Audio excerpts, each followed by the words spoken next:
So we got Luka Doncic is the worst defender in NBA history. And Bauer, okay. Question. What do Trae Young, Jalen Brunson, Jordan Poole, Zach LaVine, and Jordan Clarkson have in common? They're all guards. They're all good offensive players that can get you a bucket. They're all NBA vets. But there's one other thing that they all share. These 5 players are statistically the worst defenders in the entire NBA. Yo, starting off I mean, it's like they're all short though. Except, I mean, like Zach LaVine and Jordan Clarkson aren't. What happened to the controller? The bumpers don't work. So, Jordan Poole and the NBA bet in the same sentence. And then he missed that. They all play with you. Like, bro. This dude, yikes, is everywhere, bro. Bottom of the worst defenders in the league. But no, he's not down there. According to this one metric, which isn't perfect, but is one of the more elaborate and extensive defensive metrics you can find, Luka Doncic is not the worst defender in the league. Among qualified game servers are cheaper. This is a G7 Pro. So this is an $80 controller. I don't know where it's at. I have a SE, but I use the Pro for the buttons. So if I want to replace it, I gotta get the W-Ray from Solo. Yeah, it's gonna help me get this controller. It's gonna help me get this controller, bro. We're gonna do some reacts today, bro. I saw the normal G7. The normal G7 is good. I've been on the G7 Pro for so long, and it's like I'm gotten used to it. I prefer the G7 buttons. Yo, 100 bits. Appreciate you, bro. Like, genuinely. Yo, appreciate you, bro. But yeah. Players, that title belongs to Jalen Brunson or Trae Young. Bro, I'm not doing that. Down there, he's got to be nearby. There's Booker, Zion, Banchero, Ant, LeBron. I'm seeing some pretty capable names here, and still no Luka. There's Maxey, Morant. Yo, De'Aaron Fox. D'Angelo Russell, higher than I Josh Giddey. Expect in my he's a good defender. Dylan Brooks. He's a good defender as well. You'd what? Valid idea, bro. You're trolling. Well clear of the defensive liabilities, and still no Luka. Yo, chat, let's clap it up for Proton.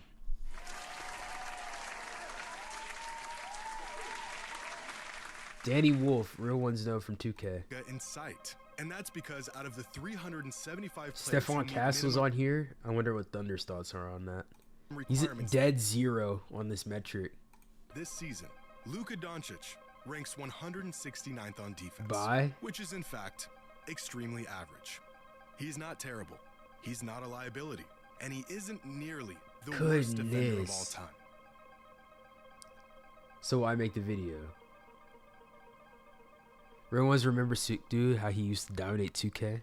Today's video is sponsored by SeatGeek. Yo, I guess we're watching the ad, bro. Lock in.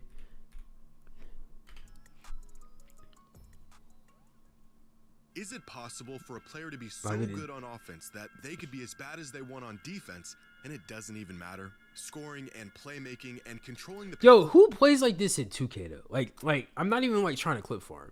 I know, because Solo just rated. Y'all are 2K dudes. I know y'all know people that only score and they play no defense, bro. I know Solo. Bro, Solo is one of the best, like, creator lockdowns.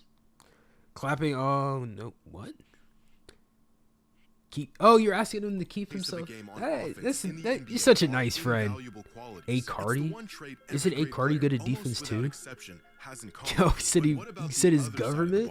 Defense wins championships. This has been proven time and time again. But can a one-way superstar tilt the scale so much that he doesn't need to be a two-way player to win? In the wake of the Lakers' recent slump, many fans point towards Luka Doncic and his terrible defense as a major factor for the team's struggles. The effort being so non-existent at times that some fans have even called him the worst defender in the league. 50 years, bro? Like, that's troll. 50 years is like 20... is not 20. Goodness, I'm just dead. 1974, or well, 1976 now.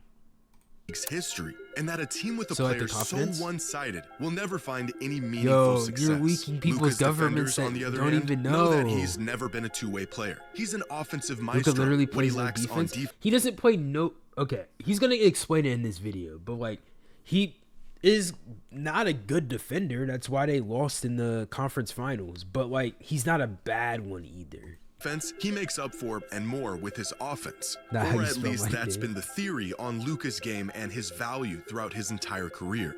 But is this actually the case? Well, I think it's worth asking, is Luka actually bad on defense? The eye test would certainly say so, but sometimes our eyes can deceive us. Defensive estimated plus minus has Luka. Okay, so we got Shai, we got not Luka, Jokic, you got Giannis, Wemby, Kawhi is still up there, and then you have Luka. Okay, what is this? So this is stats. You got Maxey on here too. Shout out Maxey, bro. I'm happy for him, bro. In the 31st percentile league-wide in terms of defensive impact, well within the realm of defensive liability. When it comes to points allowed per 100, Luka is in the 44th percentile. His crafted defensive plus minus is actually above average. Why did I see Bronny James next to it? Wait, this can't be like... Oh, I guess it's because it's the whole... Goodness, I'm tired, bro. This is the Lakers roster. That's why the two Jameses are next to each other. Goodness. Wait, what? No, that actually doesn't make sense. This is in an alphabetical order. In the 44th percentile, his crafted defensive plus minus is actually above average. In the 63rd percentile league-wide, and according to ESPN Analytics, Luka is in the 51st percentile defensively.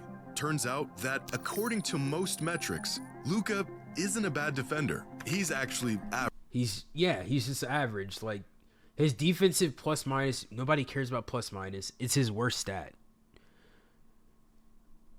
Sometimes it's better to stay so... did he not just say the Fortnite player? Till Monday? What's today? Average. Thursday? But defense is notorious. Hey, bro, that means I got time. I don't know. I'm not loading up until Monday too either. Oh wait, I'm unmuted in Discord. My fault, Thunder. Notoriously tough to accurately measure. The vast disparity in rankings and results across these different metrics proves that we still haven't figured out how to quantify like his overall defensive rating is average. When one metric says you're worse than most and another says you're well above average, it's tough to tell which one is accurate. But it does give us a decent snapshot of Luka's defensive impact, which is average. If we chart the top 100 players in the league this season according to their average ranking in league percentile among these catch-all offensive and defensive metrics, then we could get a good idea of who is great on offense, who is great on defense, and who is great on both ends. Up here are the defensive liability offensive juggernauts: Jalen Brunson, James Harden, Michael Porter Jr., Trae Young, Jamal Murray. Over here are players who provide most of their value. Can we look at the picture again, bro? Jalen Brunson's all the way over here, bro. And then you have like the people that are like barely liabilities. Like, you see what I mean? Like these dudes are their liabilities compared to their score, but like good. Michael Porter Jr., Trae Young, Jamal Murray. Over here are players who provide most of their value through defense without much offense. Okay. Gobert, Asar Thompson, Jason Wallace, Isaiah Stewart. And all the way up here are the best two-way players in the league. Giannis, Wemby, Chet, Derek White. Chet and Wemby can't get away from each other. Goodness.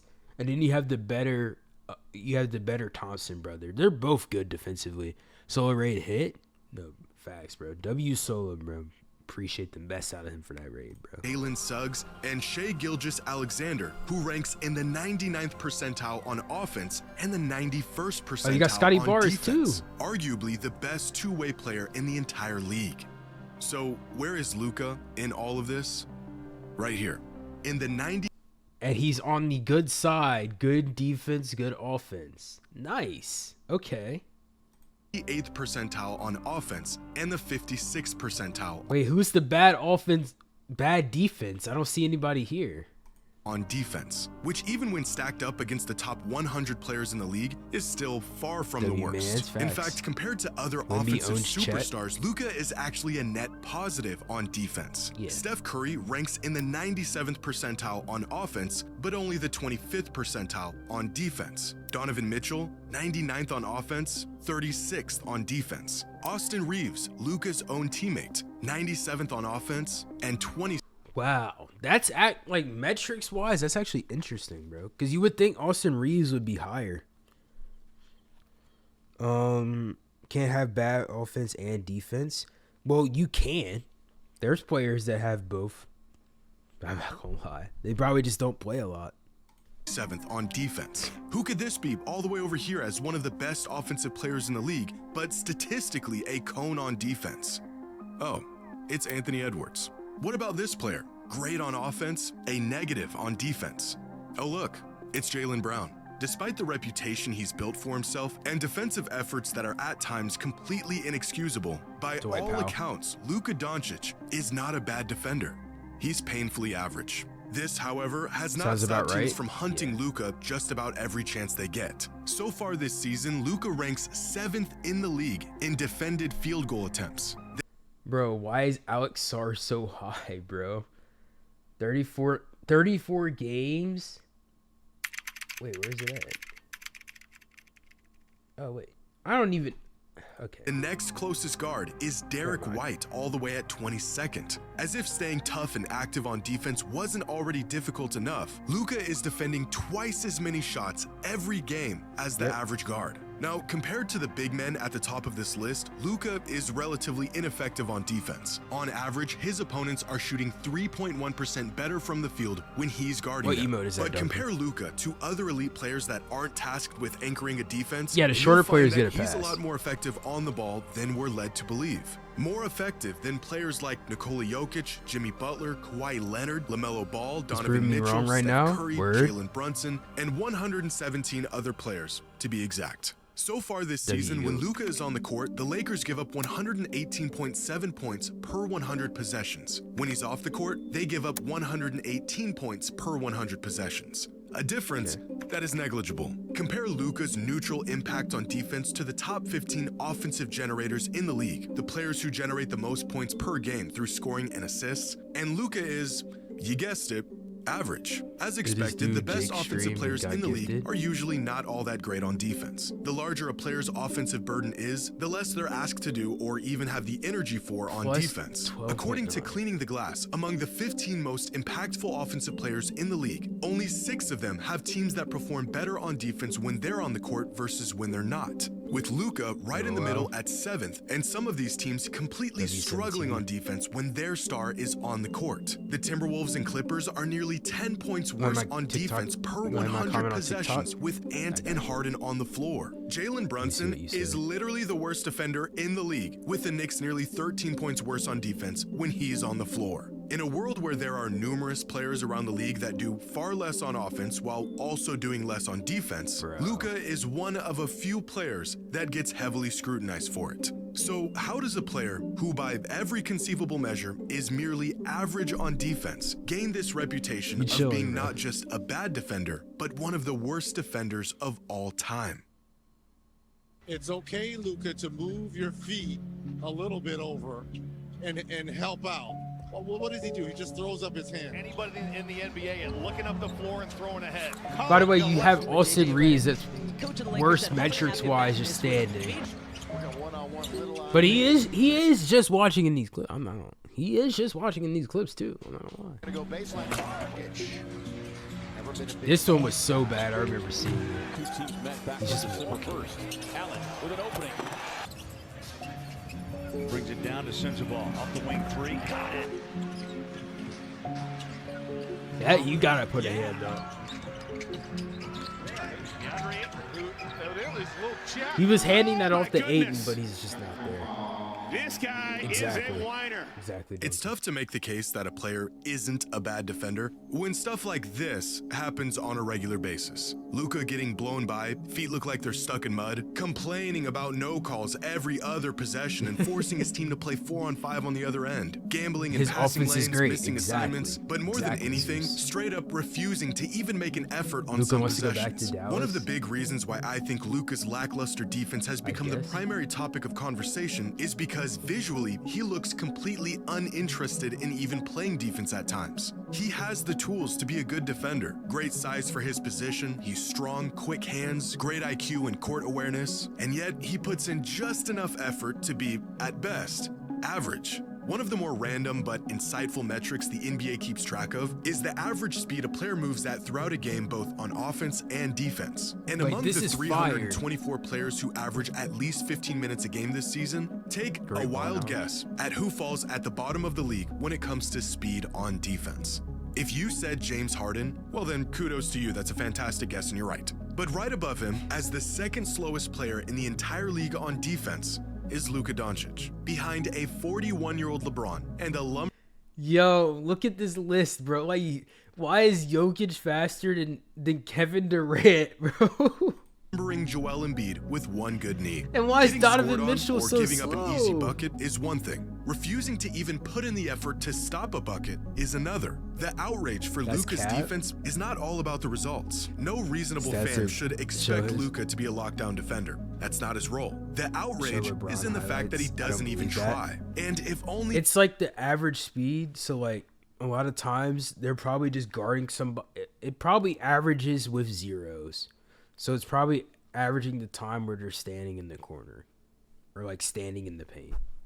He did. He could be a good contributing defender. Catch Luka at the right time, and he looks like a versatile big body who can guard 1 through 4 with some of the best post defense. That's what I'm saying. Though. Like, I think it's because KD is I don't know. I guess because KD more on off like defense, he's like where Marcus is, and he like occasionally guards the basket, but Jokic is like running around or like walking around the middle, so he's never really at zero. The other 70% of the time, and you'd think the guy has lead in his shoes. Per 36 has a metric called the hustle index that accounts for things like the number of box outs, charges drawn, contested shots, deflections, and other factors to measure a player's hustle throughout a game. Luka Doncic ranks 187th out of the 250 qualifying players. But Luka's lack of effort on defense may be just as overstated as his effectiveness on defense, because ranked right below him on the hustle index is Shai Gilgeous-Alexander, and Zubats, and Giannis, and Cam Johnson, Lou Dort, Stephon Castle, and other players who he's going to put try in effort on on the defensive end of the court. For every clip you see of Luka being a cone on defense, there's about 10 possessions they won't show you of him playing sound, high-energy, disciplined defense. As much as we'd like to see the stars of our league not only have the ability, but also the drive to be elite on both ends of the floor, the reality is Luka's defensive mediocrity has more to do with his role on the court than it does his actual ability or willingness to be elite on that side of the floor. In a perfect world, a team star player would be great on both ends. But in today's NBA, building around and relying on a one-way superstar may be less of a choice and more of a necessity. If we consider a two-way star as a player who is in the 90th percentile of the league on both offense and defense, then there aren't 20 two-way stars in the league. There aren't 10 of them. There isn't even 5. There's 2. 2 players in the entire league that are true two-way stars. But what if we widen our scope of elite two-way players to at least the 80th percentile league-wide on both ends of the floor? So it's 10. Well, then there's still only 9 players who meet those requirements. Wemby? 450 players in the NBA. Yeah. 9 of them. I thought Giannis or Chet had 90, but it looks like, let's see. Yeah, it's a man, Jalen Suggs, Derek White. Yeah, okay. Of course, Wemby is a 2-way. Yeah, of course. Yeah. But Shai actually has a better number. Or no, it's even. I don't know. You could consider to be great on both offense and defense. Demanding that an offensive mastermind also be more than just okay on defense shouldn't be too much to ask. But another thing too, and I wonder if there's like a video out there for it, like for Wemby versus Chet. People always talk about how bad Chet is guarding Wemby, but he's 98th percentile when he's not guarding Wemby. Like, he's really good defensively against everybody except the dude taller than him. In the NBA, almost exclusively create their value through offense, not defense. And whether it's a lack of physical tools, effort, or by design, players who can give you both are extremely rare. Is Luka truly the worst defender of all time? No. Is he the worst defender in the league? Not even close. When he puts in the effort, he's actually a good defender. And when he doesn't, he's terrible. And contrary to the scathing narrative that is built around him, Luka's defense is somewhere in between these two extremes. Not great, not bad, but merely average. And just like every other defensively mediocre star in the NBA who doesn't receive nearly the amount of criticism he does, as long as he remains just okay on defense, what he brings on the offensive end almost always makes up for what he lacks defensively.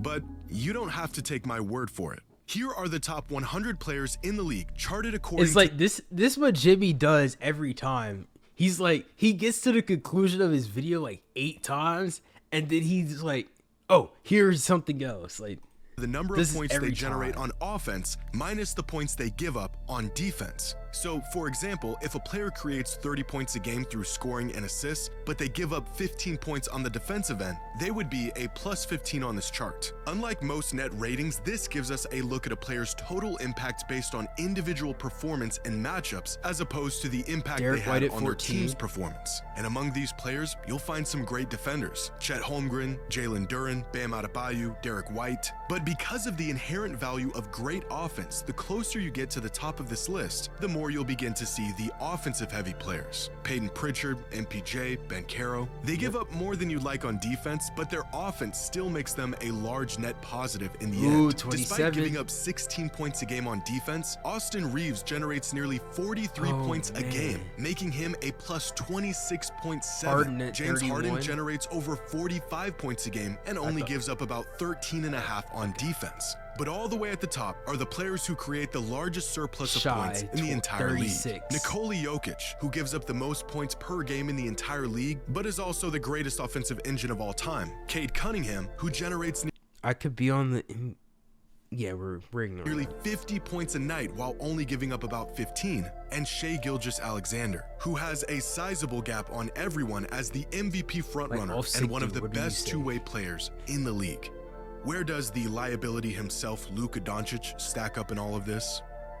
He's right here, creating so much offense that he'll take his average defense every single time. I've been waiting for it, bro. He always does this. He always finds a way to put the person he's talking about in the video at the top of a stat.